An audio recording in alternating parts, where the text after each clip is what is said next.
in the beginning of the book, I felt like it was going kind of slow, but as I continued to read on and get to understand Chris and his journey, I feel like it started to like speed up and it became a little more interesting. So the question I have is like at the end when Cruz was talking about like how he was like starving and stuff and like how he died, like, how did you guys feel after that? Because for me, I felt like kind of sad and kind of bad for him because he wanted to like go back to civilization. Yeah, I mean, I felt kind of sad because there was that one point where he wanted to cross the river or whatever it was, but he didn't because he didn't have the map. He didn't know. Yeah. That was when he was going to go back to civilization.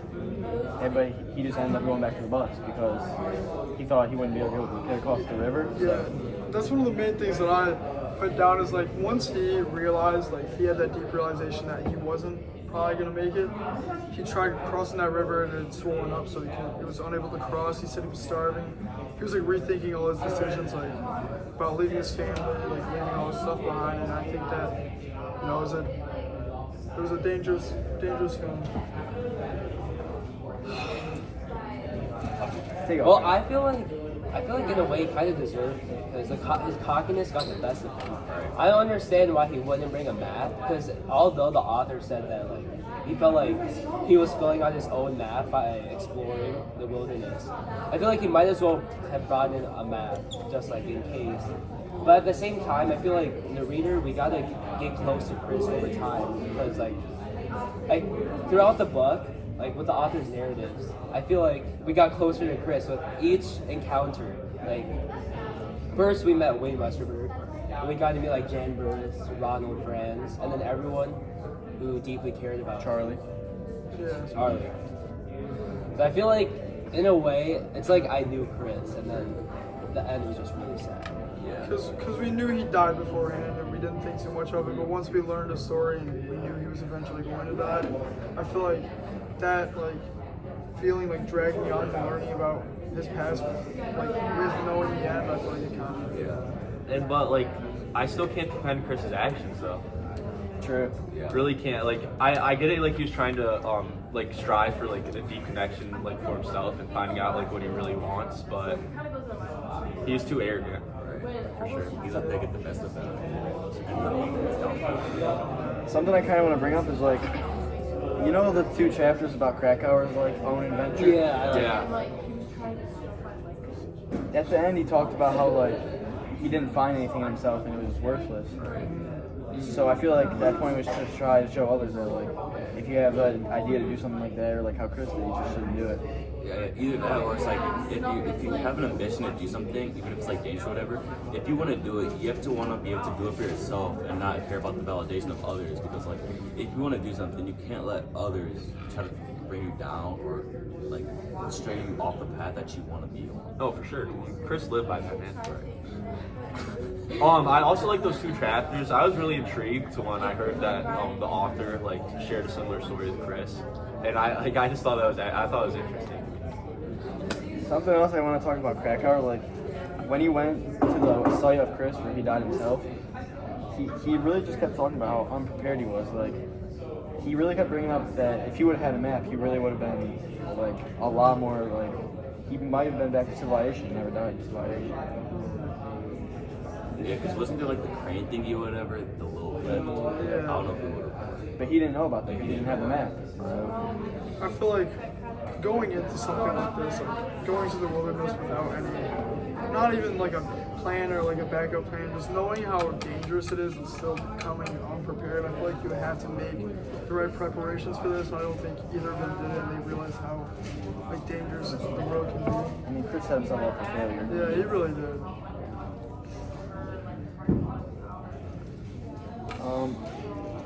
I also liked how Krakauer like made multiple cases for the way that Chris died to prove it wasn't suicide. Like he talked about the potato plants, just normal, like the toxins or the mold. So I kind of like how he did that for Chris. Yeah, I like how much like the author actually cared about it. I was surprised at the end when, so the author originally thought they like died from mold, and then they thought like there was toxic stuff in the plants, and then they ruled that out. But after a further study, they like it was like amino acids or something that were poisoned. Yeah, amino toxins. And then that was really interesting to me because it also said like the date he found out was like 2015 or something. So they didn't find out a long time later about Chris's actual death. He just cared so much just because he went through the same experiences, and I feel like that's why he cares. And like kind of going based off of what you guys said about like the plants and being toxic and stuff. I got a question. Just like, was it like the root or something that it was edible? Like he ate the seeds or something? The roots are always edible. Yeah, roots seeds- are. Yeah. Something wrong with Oh yeah, they had like. Back to what Chiron said about like him, like his body being found like way after. You know how he wrote that note to his family that like he would be back or like he'd once he's done with like his adventure or whatever. How do you think his family like felt after finally like years and years and years later that like he eventually did pass away? Like he never made it back home. Well, I feel like they're definitely like sad, but I think they're more like mad. 'Cause, Yeah. I mean, Chris, he made it a point to keep in contact with the other people he met. Like he would constantly send them letters, but he never like talked to his family after he left. Yeah. That's why I feel bad for his family. That's like the main reason I don't think Chris was.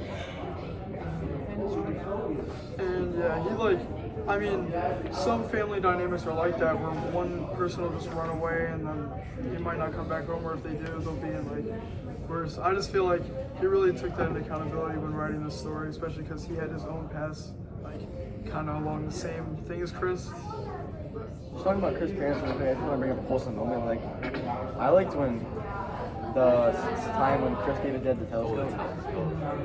But then they said something was wrong with Chris that night. He started talking about how much his dad, like, he looked up to him when he was. There was a part about that, and that part was awesome. Yeah, the part that really hit me hard in the book is like when I found out that Walt was living a double life with his other family in California. I thought that was crazy, and that like, what I didn't understand though is like why he started like reacting to it like 2 years after he figured it out. You know what I'm saying?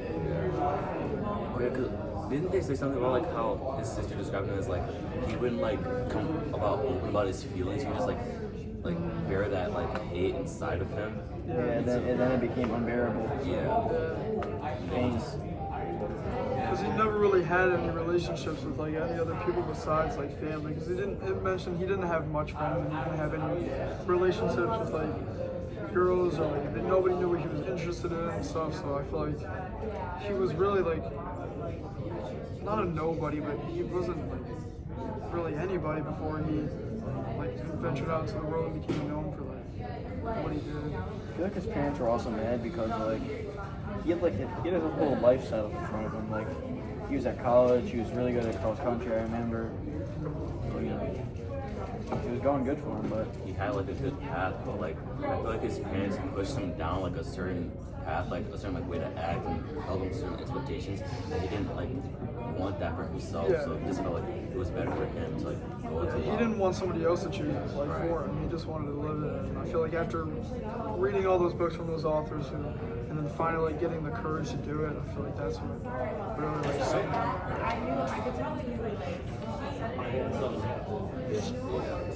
So Yeah. So my initial viewpoint of Chris, like at the start of the book, I mean, I kind of keep the same thought that he's like, I mean, he's smart, obviously, because he went to college, but I feel like he's kind of stupid in the way that he felt like he could just keep winging it. I mean, he did like on his way through America, but I feel like, oh no, he should have. Wait, who was the guy that? Wait, who was the guy before like Galleon? Who told us I think it was No. Galleon was the one that dropped him off of the Stampede Yeah, there was Trail. someone like he was introduced at that.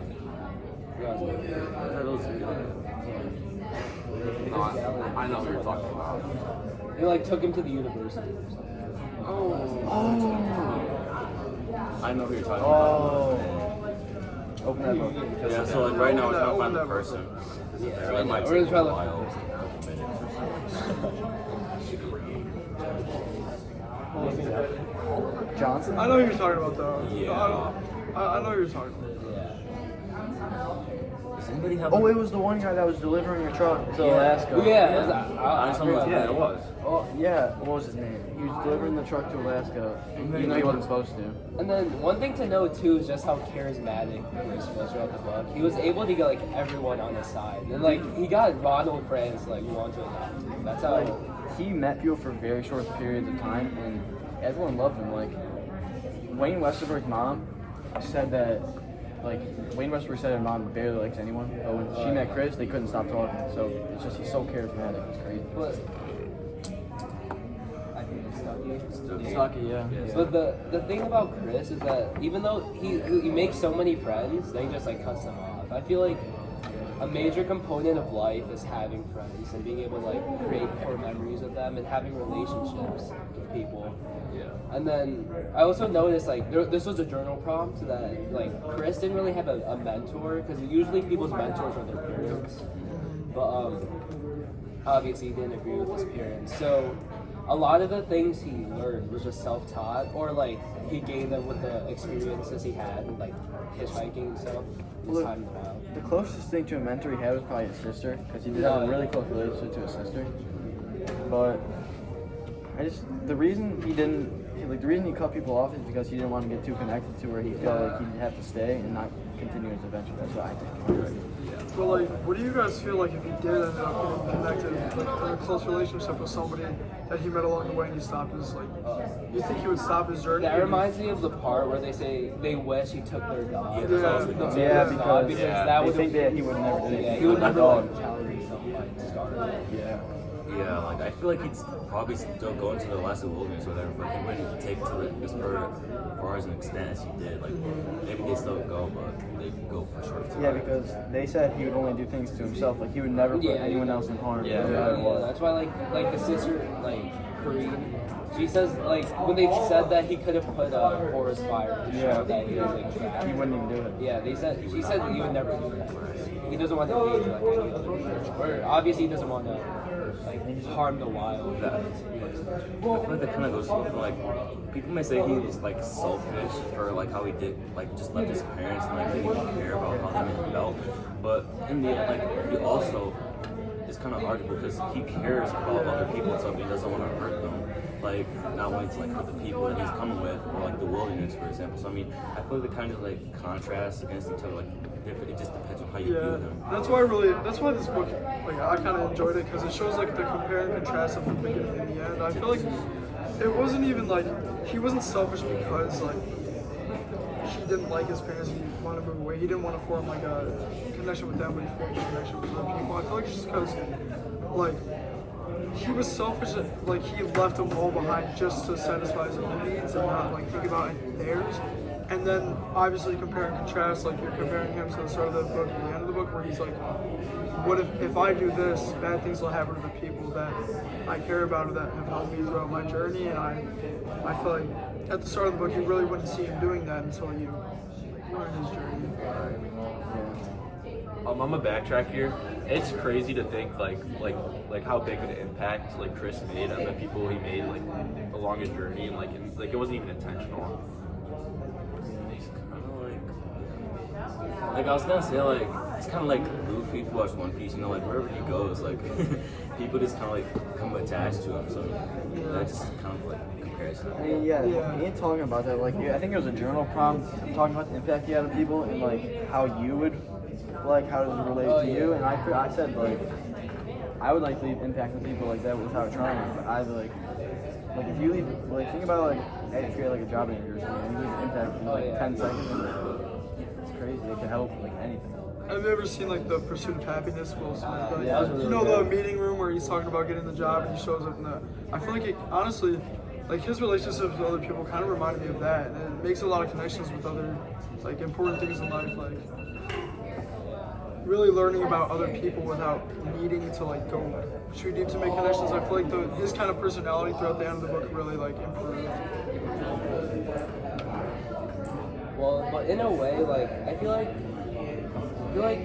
Chris didn't really learn from his mistakes. Because at the end, I mean, he died. But I feel like there was who I don't know who it was. Well, they told him he was like begging Chris to call his parents. And That was Chris Stucky. didn't That was remember Stucky. That was Stucky. Yeah, I just feel like I wrote that too in the journal prompt. That I feel like even though he was smart, I feel like he didn't really learn that much. Yeah, when he was young, he was smart, but it was also like really dangerous. I mean, for being on the dean's list at Emory, and like, come on, Matt. I mean, like the decisions he made for being such a smart young individual with like such a promising future, like it really just hurt me to like read. I mean, the whole book is comparing and contrasting because like he's smart, but then he does dumb things, and then another thing, he's like, I don't know, like talking about his adventure. I mean, he did a lot of dumb things. I feel like. Yeah. Overall, I really enjoyed the book. That'll be closing out. Thank you, Bob. Give me 100%.